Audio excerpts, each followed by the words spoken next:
Hello, everybody, and welcome to this week's Todd's Pod. This week I have Mike back with us. He's going to come in. We're going to visit for a while and talk about all things in recovery. Come on in, Mike. Oh, How are you? I'm tired. You tired? Yes. Dude, it's midday already.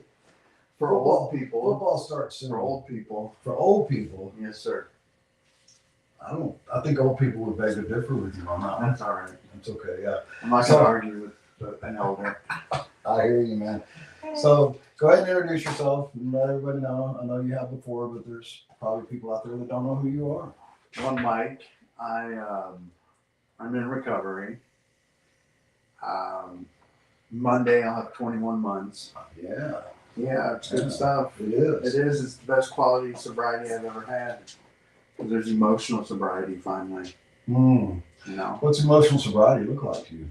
I'm able to control my emotions now. Yeah. I'm happy generally 90% of the time. Yeah. The other 10% I'm sleeping. Except for tomorrow night.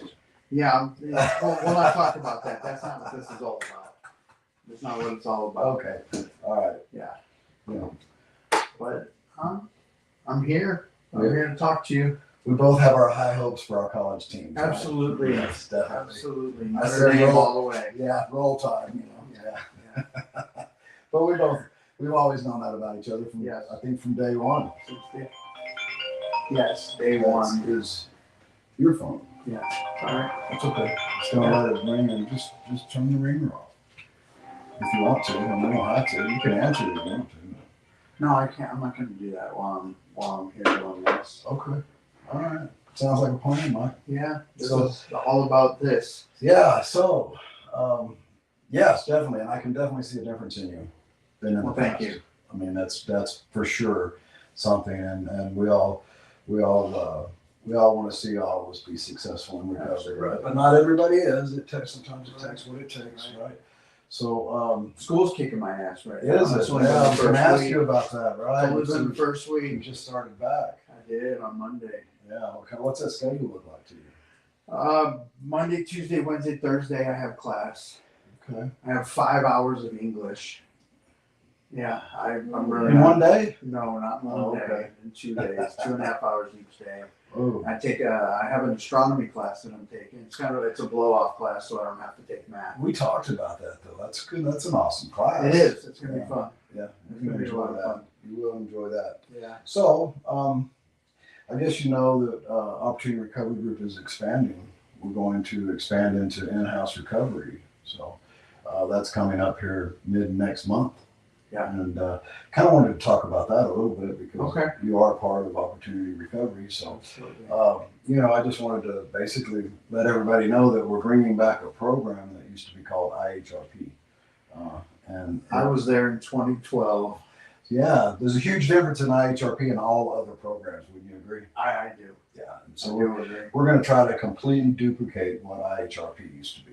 So what do you Yeah. think about that? I think it's a good idea. I think, well, I can honestly say that at one point in my life, Haven for Hope saved my life.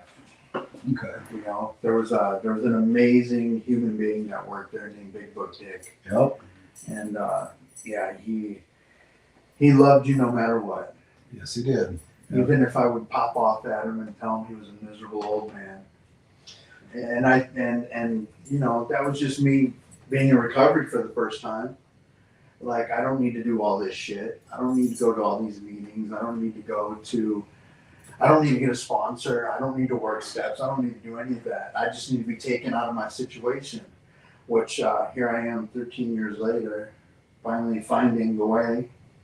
You know, it's been a rough 13 years. Well, the thing about Big Book, though, he would have been encouraging all the way. All the way. All the way. All the way. He would never not be. And forceful with love, you could call it. Yeah, well, Yeah. you know, I remember one time specifically when I relapsed in 2013, and I went back to IHRP, and I came in right when his Big Book study was going on, and he seen me walk in, and he walked up, and he had tears in his eyes. Yeah. You know, He was that kind of man. he was, and it was awesome. Yes. I remember I remember after one of his groups, we were walking back toward the building where all the offices were, and I don't remember how long I've been in the program, but not a super long time. And I asked him, I said, "Vic, what, do you actually think I can do this?" Right. And he looked down because he was tall. Yeah, he was very tall. He looked down on me, he looked down at me, and he said, "You know, Todd, sure you can, Todd. And did you know, to this day, 7.5 years later, if there's a challenge that I see in front of me or something that I'm not sure if I can do or something, I can still hear his voice telling me, sure you can, Todd." Right. He had an impact on many, many people. We actually were debating about naming this new program, the Dick Danielson Memorial Recovery Program. I think that would be amazing. You know, so we're going to do something along those lines to dedicate it to his memory. Yeah. Because I mean, he was huge, Yes, he huge was. in the recovery community in San Antonio. But he, you know, he wouldn't let you in on the wall. That's for sure. Especially not sitting in the back row. That was pretty Yeah, much yeah. Yeah. You can sit in the back row, but don't lean. Right. Yeah. Don't lean on the chairs. Yeah, yeah. You know, it's funny you said something that he was so tall that you had to look up to him. I think that was a purpose right there because he was taller than all of us, so we all looked up to him. Yeah, that was and I think that's a higher power thing. Yeah. I think that in all his life, his higher power knew Right. what he was going to do, so it made him that tall. You're really right. So we all had to look up to him. But yeah, he was a rock, man. He was All the way solid. up to the day he died. He was a solid rock in the Yeah. recovery community in San Antonio. So we definitely want to keep him in mind when we do this. That's a good idea. Yes, it is, because I definitely he impacted me. He impacted Oh, you. he impacted me. Everybody that's going to be involved in this thing so far, I'd say 90% of the people that are going to be there have had some sort of interaction that was positive, that he played a huge part in them being successful in their recovery. So it only stands to reason that we would somehow memorialize him in this program. And you know, something that's funny that I still live with this day is he told me, he said, if anybody ever asks you to do anything recovery, like what we're doing right now, Yeah, or chair a meeting, or tell your story, you're not allowed to say no. exactly. You're not allowed to. And I haven't No. said no one time. No. No. I and you know those are good words to live by, because I don't say no. If it's within my power, I'm going to do it. Yeah, absolutely. You know, and that's how I think that's a big part of my recovery, is that being of service to others. You know, I intend for the entirety of whatever I have left on this earth to be of service to others. Period. That's all it's about, and that's kind of where this new program comes in, because I realized early on, I'd say probably maybe 3 years ago, that the amount of beds in San Antonio for recovery was not as high as it should have been. I noticed that other organizations probably weren't meeting the mark to serve the indigent population, because that's where we're geared toward. We're geared toward those people that are homeless, the ones that are indigent, the ones that are at their bottom. Because if you got insurance, you can go to Betty Ford. You know? Right. You can go to these fancy places, but if you don't have resources, Right. you're stuck. You know, it's funny you say that about being homeless and on the streets and all that. That's where I started. Yeah. I was living under bridges. I was shooting dope Yeah. under bridges, living in the ghetto with a demographic that I don't belong with, you know? And if there wasn't a place like IHRP back in 2012 and 2015, I don't know where I would be, because they provided everything that I needed, Yeah. And you know? same here. You know, I came in the class after IHRP. I was in the first ITP program. I was there with you. I know that. I know. Yeah. Notre Dame, Alabama. Yeah. But anyway, so Yeah. yeah. That was our mantra, I suppose. But you know, the thing is that like you, I had kind of reached the lowest point. I had nowhere else to turn. Right. And if it hadn't been for somebody in this world serving that population, the population that I happened to be a part of at the time, I probably wouldn't be here. I'd probably be dead right now. I'm quite sure. I know I would be. Yeah, I'm quite sure I would be dead. And you know, so I feel like that what we're doing is God inspired or higher power, however you want to describe it, spiritual. It is definitely, the funny thing about spirituality and this program and everything, even though, my higher power I choose to call God, you have your higher power, Right. spirituality, I'm pagan. you're pagan, right? But the thing is, I was thinking about this yesterday. I was kind of mulling that thought, right? And do you realize just how deeply entwined you and I are spiritually? Right. Just because we're not the same doesn't mean we can't spiritually be bonded. Does that make sense? Exactly. Yeah. Because I mean, I respect yours, you respect mine, and Right. we don't, I'm not gonna, yeah. And I think that's really cool that people, especially in recovery, I don't think normal folk in the world can mesh like that. No. I don't think they can get that cohesiveness no matter what your spirituality is. Come on in, let's have fun, let's do this Absolutely. thing. And I think that's very unique to the recovery community. I was actually thinking about that. Like, wow, Yeah. that's pretty cool. Yeah. Because in the real world, you and I would be like water and oil. I would be burned at the stake Well, for being pagan. I'm not.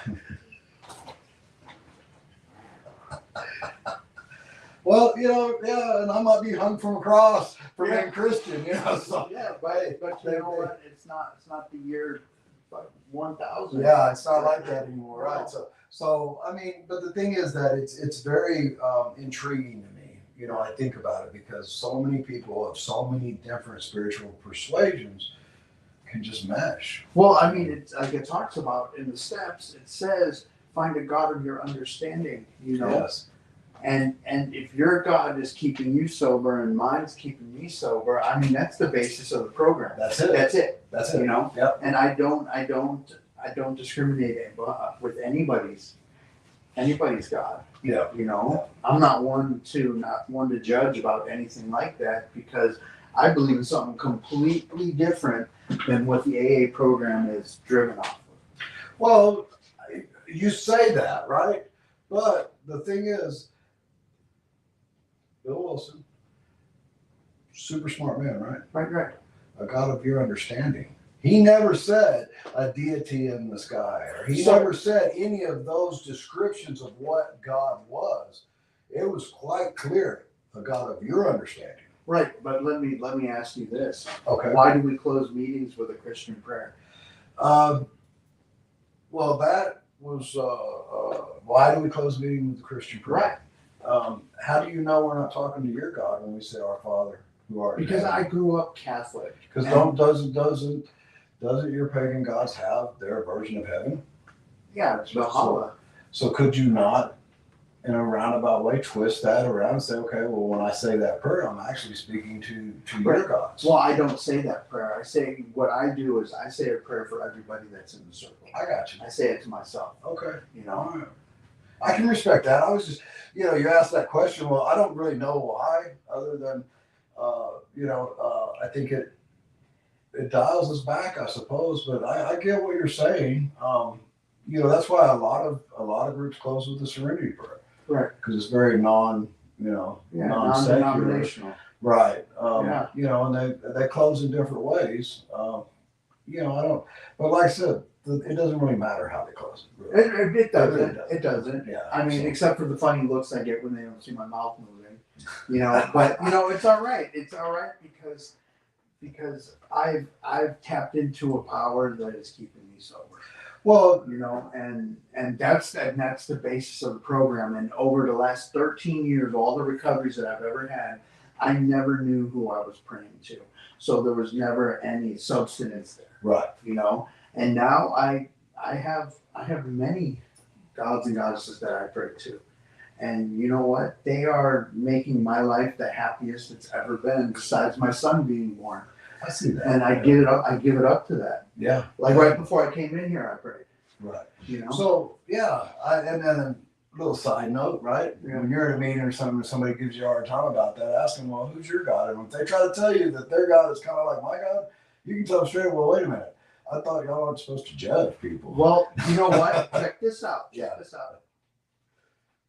There has not been a single person who has given me any shit about Really? my faith. Well, cool. Nobody has. That's the way it's supposed to be. That's the way it's That's supposed the to way be. it's supposed to be. So I'm glad to hear that. So let's talk back to this IHRP thing we're starting. Yeah. You know, Yeah. so I don't know if we can say that IHRP name anymore. it's Opportunity Recovery Group IHRP. Oh, so it's okay. It's So, gonna be, I got more will be revealed. Hold on. Let me show you something. Where's that? More has been revealed. See? How about that? How about that? So that is I did that so that we can, because we're gonna be donation funded.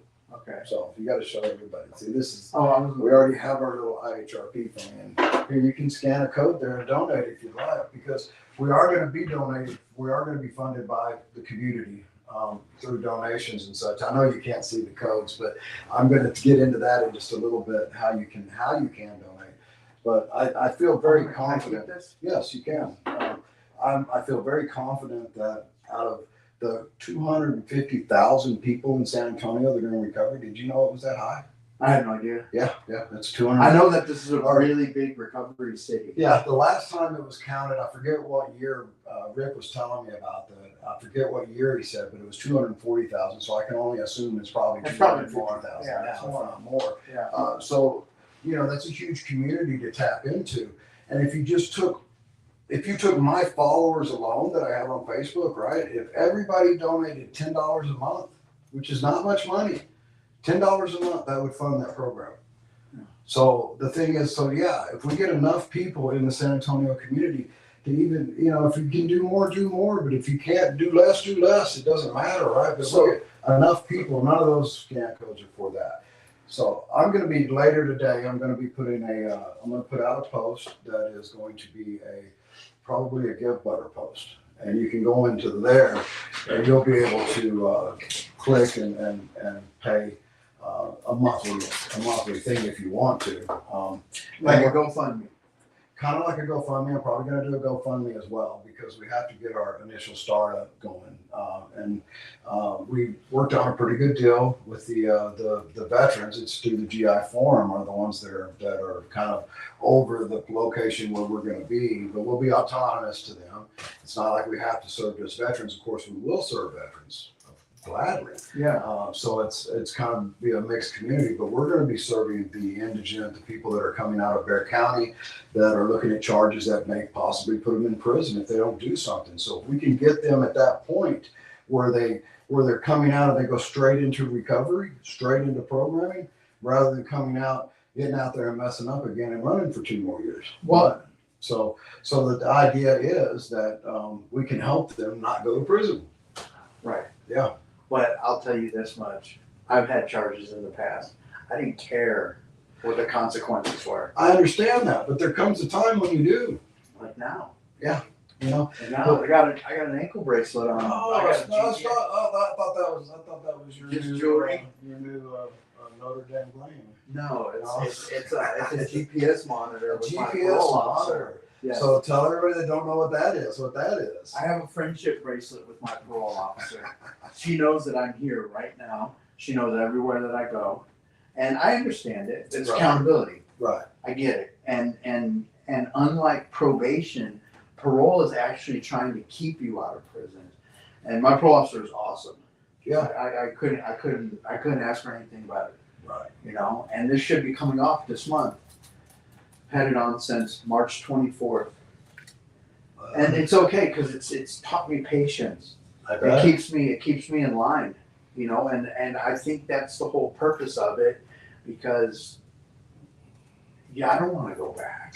I Right. have no desire to go back. Exactly. So You know? that's kind of like recovery, right? We go into treatment, and when we get out of treatment, it's like taking the bracelet off. Right. You know, there we are in the world. Except We're, mine's you just know, a little bit longer than Well, treatment. But You know? anyway, you know Yeah, what I I'm saying. get it. I get You it. know what I'm saying? Because I when get it comes it. off, then you're going to be in a whole new realm of, Right. of not lack of accountability, but you know, you're not going to be being watched, and so you Right. have that freedom, and Right. so. But I think that I've been watching you. I think you've been building a good, strong community around you that I have, and you know what? That's what's different this time in this recovery is I'm not the introvert that I used to be, where I would hang out in my room, I'd play video games, I'd keep to myself. Like I have a whole group of new friends, people that I can call on or talk to about anything, or I call and ask advice. If I can't get hold of my sponsor, I've got 20 people I can call. I could call you, you know, and you'll shoot it straight. Yeah. You know, everybody else will. Everybody, You know, knows, yeah. they do. They won't enable those thoughts in my mind. It's the hard truths. Yeah. That we have to tell each other. Yeah. You know, if I was messing up, I wouldn't want you to come and sugarcoat it to me. I want you to say, Exactly. Todd, this is effed. And you know I will. Yeah, of course. You know I know you would, and I expect that. You know, and that's the thing. You know, if you walk up to somebody that says they're in recovery and they're not willing to accept a little bit of criticism, they're probably not working a real good program. Right. There's probably something's going on. You probably need to take a few minutes and talk with them further. Yeah. You know, to help them, because if the way I look at it, if you go to a meeting, or if you go to treatment, or if you just talk to a friend about getting sober, you should commend yourself for that. I mean, it's planting a seed. That's the hardest. Yeah, it's planting the seed, but that's the hardest step. Is just standing up and saying, "Hey, I need help."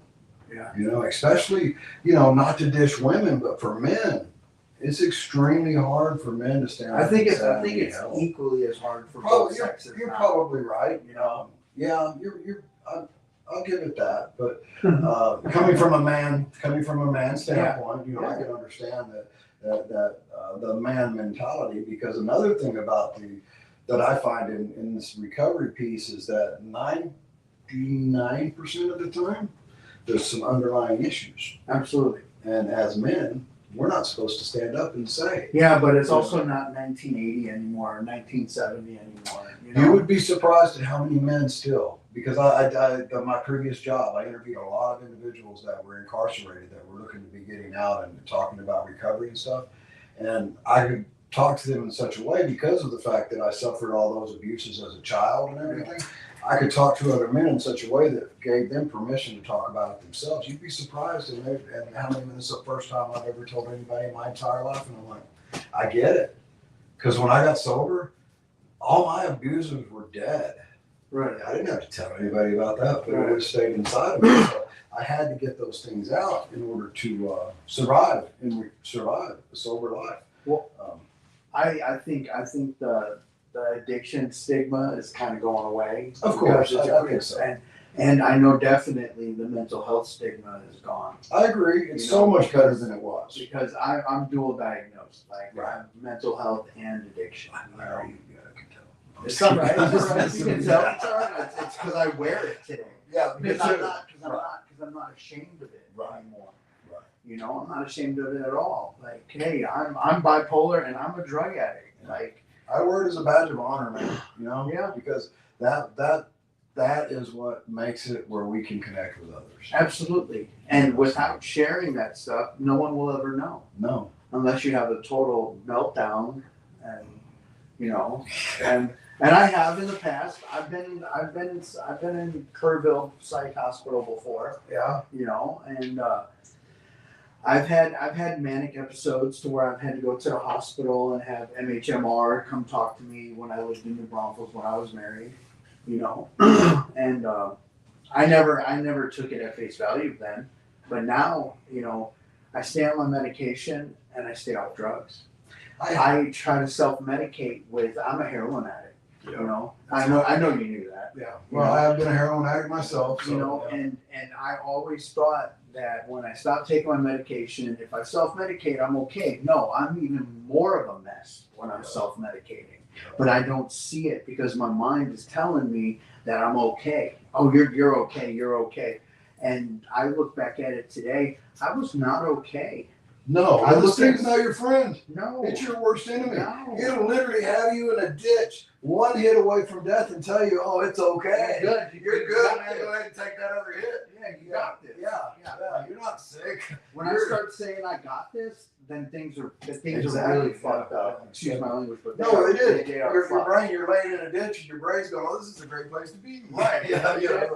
Like I used to live under But a you bridge can't on see the it. west side. But you can't see it at the time. You don't realize it. But this Right. thing is just coaching us to do bad things, Yeah. you know. And so I think that I was watching and listening to somebody the other day, and they were talking about, I forget who it was. It might have been an old Alabama coach that just wrote a book. I think that's what it was. But anyway. Was it Nick Saban? No, it wasn't Nick Saban. It Oh, was then one of it his doesn't coaches. matter. If it wasn't Nick Saban, it doesn't matter. Well, it was a book about addiction. Okay. And about his struggles with addiction and how he started these groups with the teams. I forget what he called them, skull sessions, I think he called them. Okay. And it was talking about spirituality and your brain. It talks to us all the time, right? Yeah. That could be good, that could be bad. Most likely, most of the things in your brain aren't the greatest things in the world. But I guess he was talking about how he teaches people to use that or use the things in your brain to switch it and make it to your advantage. And I'm like, I was really intrigued by that because there's somebody on a national stage. It was a national news a segment that I was watching that he was talking about this.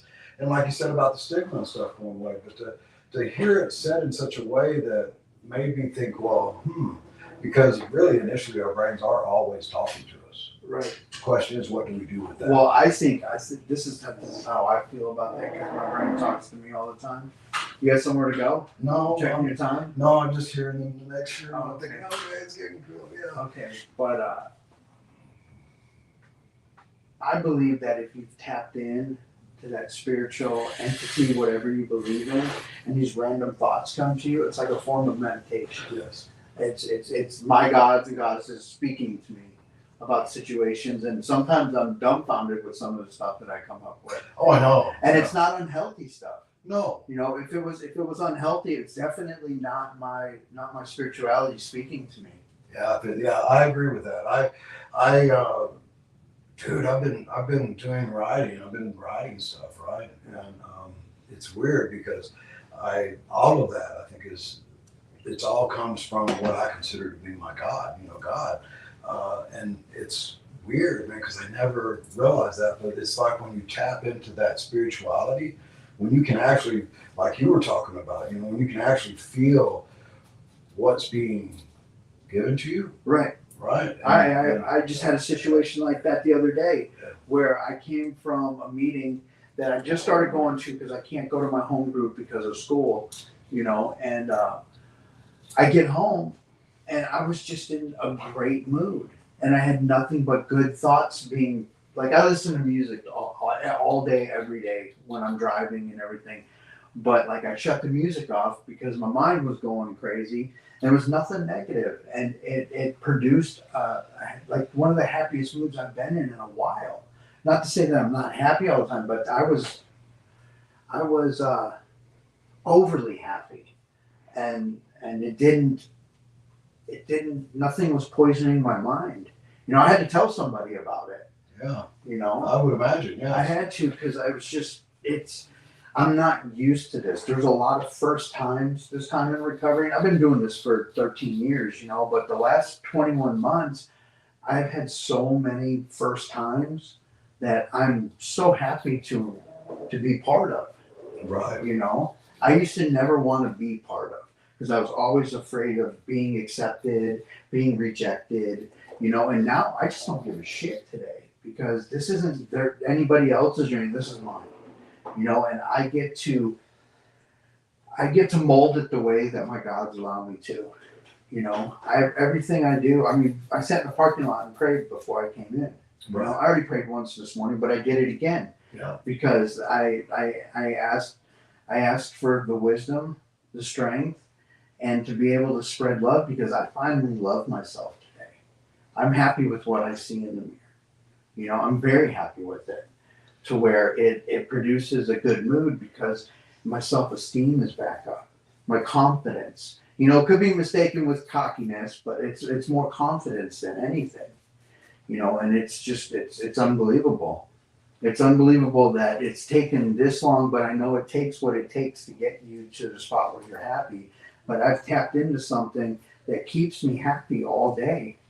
I can have things pop up and they could be negative to me, but I always look for the lesson or I look for the positivity in it. I'm very optimistic about the future now. Yeah. You know, That is a huge difference. yes. In life, you know. I just want to tell you that at 8 a.m. on Saturday mornings, there's an opportunity recovery group here at 11622 Elson Darrow. You're welcome to come to and make that your home group I could. while you're in school. I'm just letting you know. I can't. 8 a.m. 8 a.m. every Saturday. Yeah.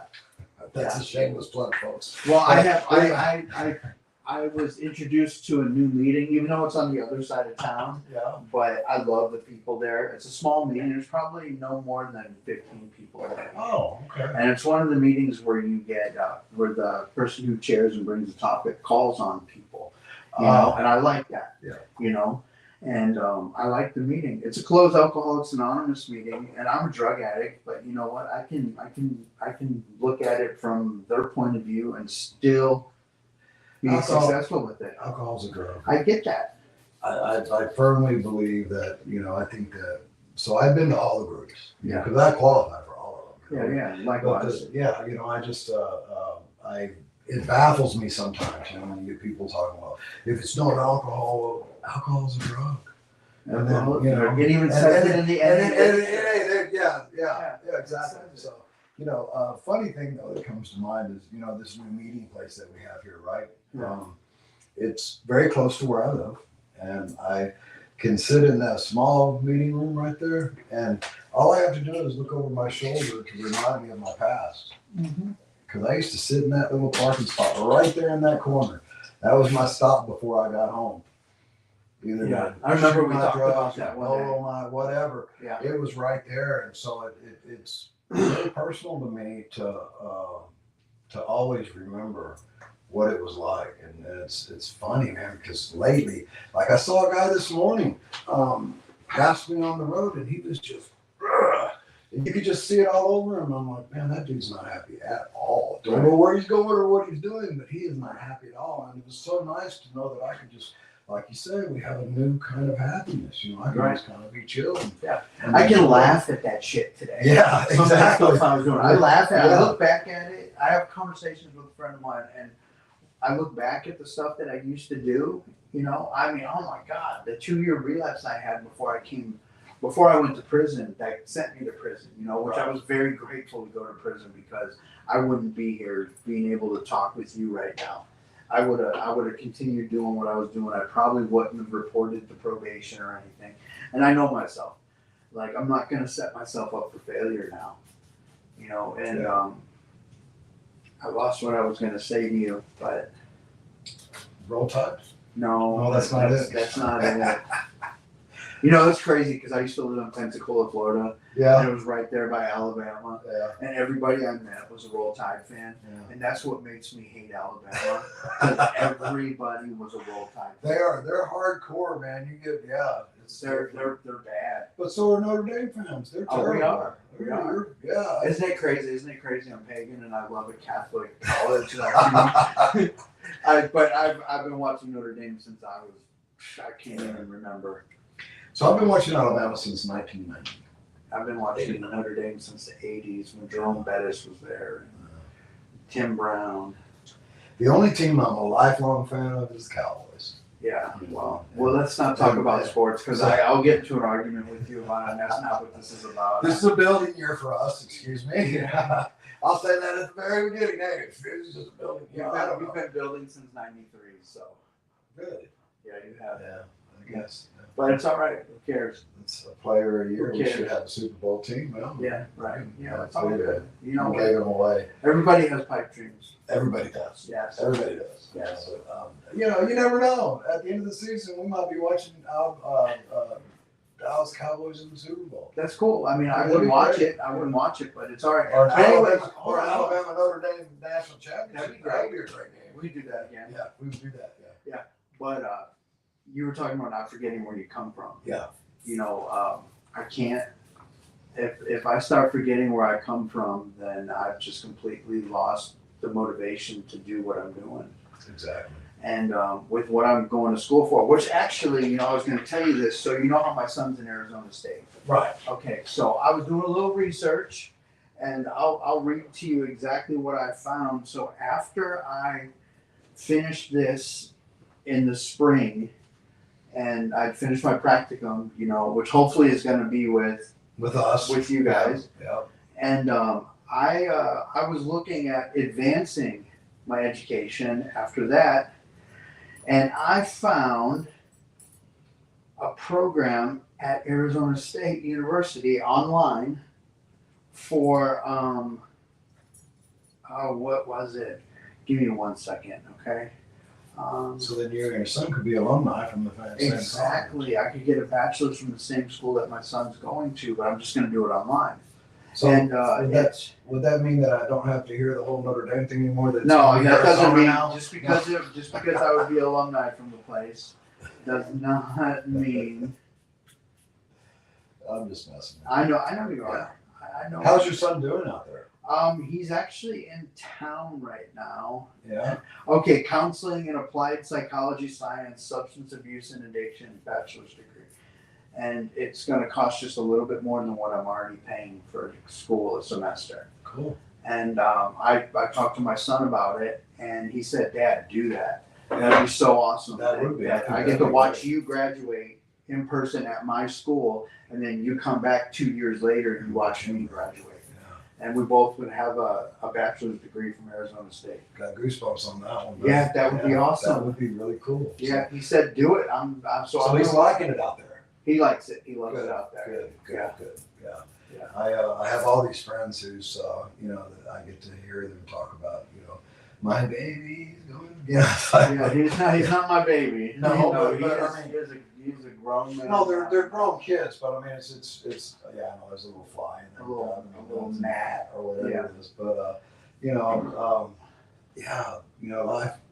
life just keeps rolling, don't it? It does. It does. Yeah. It does. But like you said, we can't forget where we came from. No, not at all. And that's why I one of the motivations that for me to do the addiction counseling thing is to not forget where I come from, because everybody that I'm going to be working with comes from the same majority come from the same background, especially if it's going to be with Right. you guys, Right. because IHRP has always served the homeless, Right.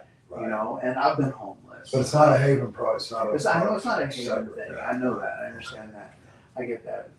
And but it's still, It's where we came from, right. and it's actually it is serving the community I think that needs it the most. Right. And that's probably why I do what I do is as a constant reminder to myself, Right. that hey, it wasn't very long ago. It wasn't. No. And I, when I see people that have been in recovery and then they go out, and then when I see them come back to recovery, man, it's like a hug, and I'm almost in tears to tell them that I'm so glad to see them alive. Yeah. I've had that happen. I've had that happen a few times with me. Like Yeah. Rick did that. Yeah. He was so happy because Rick's one of my oldest friends. Well, dude, when you drop off, you just drop off. Oh yeah. I mean, I drop off completely. there's no, hey, I made a mistake. It's like, where's Mike? Yeah, and it's like here We we know are. where Mike's at. Here we are 3.5 years later. Yeah. Yeah. But hey, you're doing the deal. Yeah. And that's what's important. right? I enjoy it now. So and I look forward to you doing your practicum with us. I look forward to working with you on that kind of a level. We've both come a long way. Yeah. And to be such good friends. I mean, I'm very Yeah. honored to have you as a friend. I've known you for 8 years. Yeah, pretty much. Yeah. Here we are down the road. So cool. But yeah, so I'm going to be later today. I'm going to be putting out a thing on Facebook probably for people to be able to do that monthly donation. Well, tag me in it so I I can will. share it. I definitely will, and I hope everybody else shares it because I don't need a lot. I need a lot of people to say, hey, I'm willing to pay $10 a month for recovery, and we get enough people to do that, and this program will flourish. And it's awesome. You'll have to meet us next time we go over there to look inside and kind of tour. You'll be amazed. Yeah. We got an exercise. We got actually have a gym in there. A really nice TV room. Of great big day area. Is it gonna be co-ed or just for men? No, it's just for men right now. It'll never be co-ed because that doesn't. Well, you know what I mean. Yeah, but that doesn't. You know, you got. But- So we were telling when we met with the GI Forum, they asked about women, and we're like, well, you know, we got to try to find a place that's like 20 miles away because we want them separated, right? Yeah, because I'm not gonna lie. Every time I've been in treatment, I've left with a girlfriend. I know. So the thing is that then they're like, oh, well, have we got a place for you? So they actually have another location that probably, I don't know, 3 to 6 months down the road, once we get this thing going, we're going to be putting women. But the thing about that, we're not only going to have females there, but we're going to have we're going to have it set up in such a way that women, if they need to, can have their kids with them as well. I know it's not going to be easy, but the thing is, how many women in the world have to stay home and take care of the kids so they can't take care of themselves? I agree. I mean, Yeah. what is CPS going to do if you have to go to treatment and you got kids and they get wind of it and all that stuff? You're looking at a big deal, right? But if you got a safe place that you could go and take and say, okay, I'm a single mother, I got 2 kids, and I need recovery really bad, but I can't do it without causing all these problems. And we said, we got a safe place for you to come. Yeah. I mean, that's going to be huge, you know, so that is definitely a huge one on the radar. And I think that's something that everybody in recovery would understand and say, you know, yeah, that's needed. And the thing is that, Mike, it doesn't matter. You know, we can expand this where we're going to have the men will be able to expand into 80 plus beds and even more down the road if we needed to because they have another area. And then the women, I don't know exactly how many beds that's going to be, but do you realize we can fill it to the max? Yeah. And there's still going to be people out there on the Of street. course in the there is. ditch I that mean, need it's recovery. stuff like that is in high demand. We can never have enough. We can't. No, but you know what we can do is we can make a difference, like IHRP did, like ITP did with me. We can make a difference in people. We can put out a whole slew, like there is out there now, a slew of people that are what I call recovery beasts, and we can spread that recovery, right? And if we put out enough people like that, it'll make a huge impact. Absolutely. And I think that now that we can raise the number of availability spots for people that are in that situation, because I don't know if you've noticed, but as those places have gone away and lowered their bed counts and everything, you've seen more and more people that are, you know, suffering mental health on meth or whatever, just kind of going nuts on the side of the road. That's something that I noticed when I got out of prison. Yeah. I came back to San Antonio. That the homeless population has gotten so much bigger, Right. and it's so big now that the police can't do anything about it. You know, But if we can take these people, absolutely. cycle them into yeah. recovery, and then at the end of the day, have them in sober living or where they can work and maintain their own in the community, right? If we get to work on this problem now, and we keep working on it, and we keep cycling these people through, we can make a difference. I get that, Yeah. but how do you determine who's really there for what they're doing and who's just looking for a place so they're not on the streets? So if you remember the IHRP program, it was very structured Yeah. in such a way that if you didn't want to be there, you weren't there. Right. Very quickly, I think very quickly you'll be able to tell somebody that is really serious about wanting to be there. I think that we have that radar now. Yeah, and so if you don't want to be there, there's no need in coming because we will quickly make sure that you're not there, unfortunately. And you know, all I can say is, hey, you know, you got to go. Doesn't mean you can't come back. Right. But right now you're not ready, you got to go. Right. And they can walk out the door and spend another night on the street or whatever they do, right? And they could wake up tomorrow and say, oh my God, I really need that and come back. I don't close the door to anybody on a permanent basis, you know. I can tell you this: the times that I've been to treatment at IHRP and ITP, it's because I had nowhere else to go. Right. You know, but I knew there were requirements, so I can say today, with what I'm experiencing in my life now, that I was just there to fake it till I made it. You Right. know, Right. like I'll do this, but I'm not going to do this. You Right. know, I was picking and choosing what I wanted to do, and I was pretty good at it. But the seed was planted. But the seed was planted, The seed was and planted. the seed got planted to where I am now. Yeah. You know, like it's not that I had a place to go. I had a place to stay in New Braunfels, you know, but I wanted it this time. So I got into sober living as soon as I could. Yeah. I got back into school as soon as I could. I mean, I already finished the summer semester. You know, you got to keep in mind, I've been out of prison for 5 months. Right. I've already completed a semester of school, and now I'm on my next semester. Yep. You know, I go to 3-4 meetings a week, not because I have to, because I want to. I've got a parole officer that is just happy as hell for me. And everything that I'm doing in recovery goes with everything I have to do with parole. So it's like killing 2 birds with 1 stone. Yeah. You know, I go to all my appointments now. And if I don't go to them, I reschedule them. And that's just being an adult. A quick friend of code, I'm not going to make it today, you know, or try that 24 hour in advance. Okay, so I can't make my appointment tomorrow. That's something I never did before. And like you text me at what, 9 o'clock last night and asked me if I wanted to come It in. wasn't 9 o'clock. It doesn't matter what time it was. You When just- I text back immediately, yes. Yes, yeah. You know? I knew you would. Yeah. Well, we've talked about you and I getting together and doing something along this lines on a regular basis. I'm totally okay with Yeah, I that. think that would be pretty cool, and I think that we have enough that we could actually Absolutely. have a lot of fun doing And that. you told me you wanted me to come and do this and tell my story. Yes, we still have that one. So I have been super busy, right? And I understand all that, and I get it because you're right. There is that other channel that I'm working on trying to build, and it's going to be nothing but people telling their stories. It's just going to be packed with people telling their stories. Social media is the way to plant the seed now. Yeah, it is. It is. And so I do intend to get that rolling. But man, my God, my higher power has put stuff on me so fast. It's like crazy fast. I'm busy as shit now Yeah. too. But the thing is that I'm able to handle it. Right. Yeah, exactly. I'm Yeah. able to handle it. I maybe wore out at the end of the day. Like yesterday was my day off from school.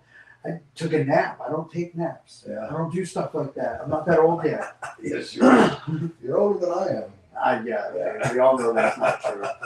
But you know, we'll just let you tell it. Yeah. You know. Well, so technically, according to science, when We're not going to talk. We're not gonna go there? do that. We're I not was gonna say, gonna I'm only like 20 years old. I know. I feel like I'm in my 30s. I got mistaken for 35 the other day. I do things, and it's like you said, these first, right? Things happen to me, and I'm like, holy crap, didn't know that. And everybody's like, oh, I don't know, look it up. But the cool thing is the first times come and we know how to handle them. Exactly. You know? Normally it would be very overwhelming, and I would start thinking aggressively.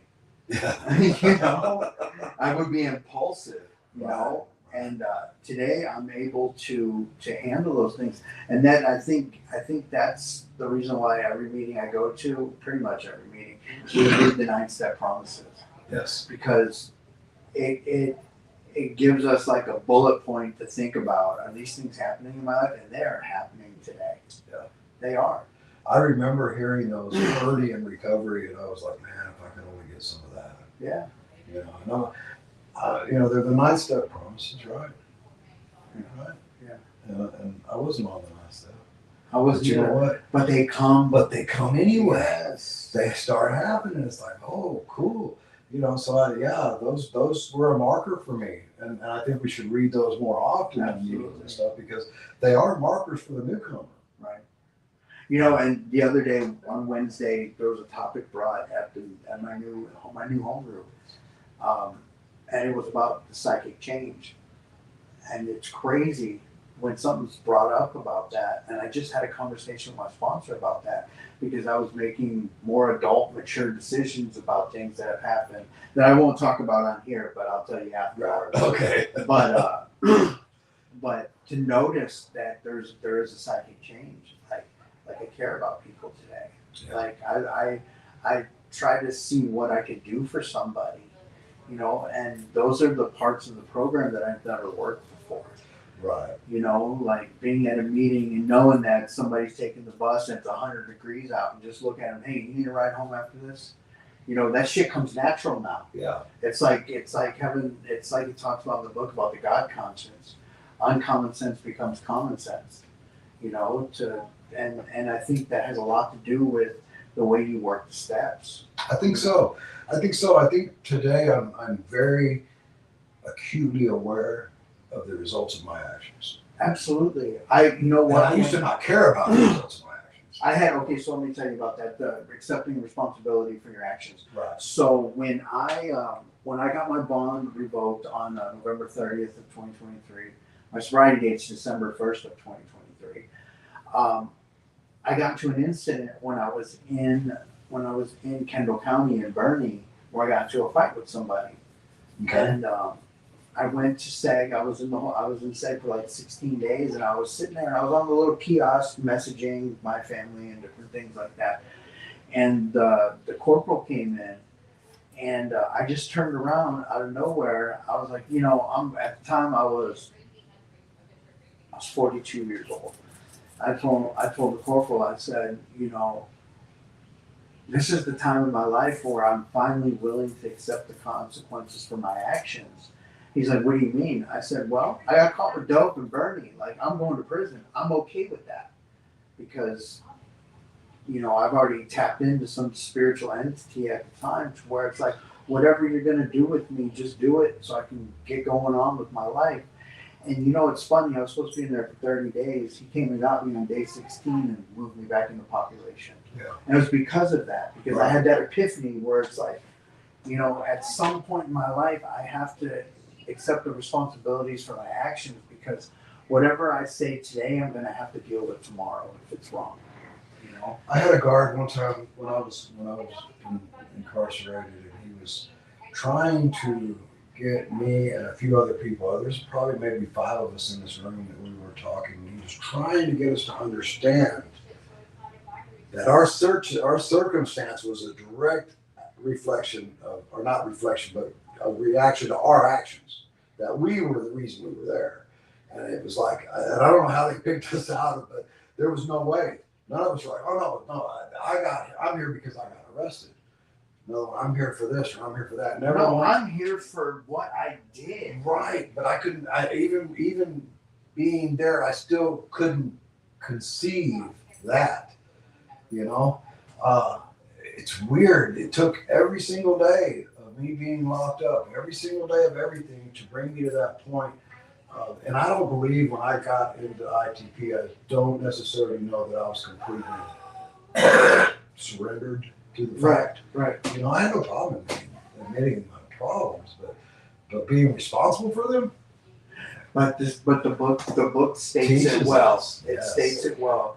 Our troubles are of our own making. Yes. And I guarantee if you get into recovery, wherever you go, whatever you do, if you stick and stay, that saying is don't leave before the miracle happens. Right. That was an IHRP thing. That was so stupid. Like, but it's true.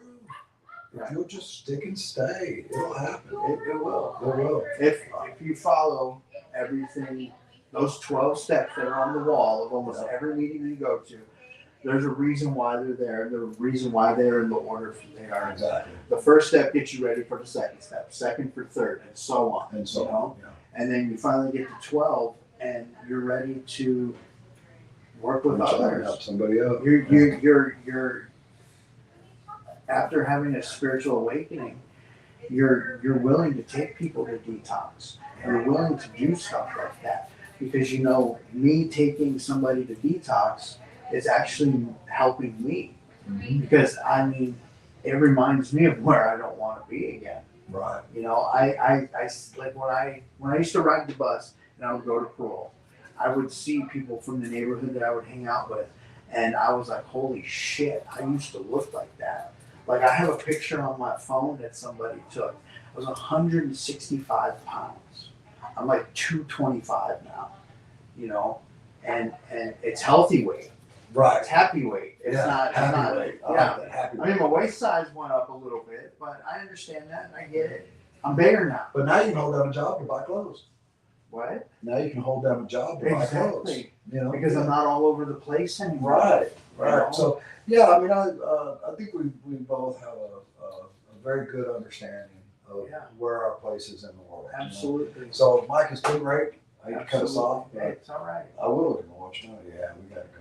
Yeah, they got a meeting going. They got a meeting fixing It's all stuff right. over there, and I don't want to make them have to not talk, thinking, oh, we can't disturb them, and It's all right. Yeah, okay. I'll come back whenever you want me I to. know you will, and it'll be soon.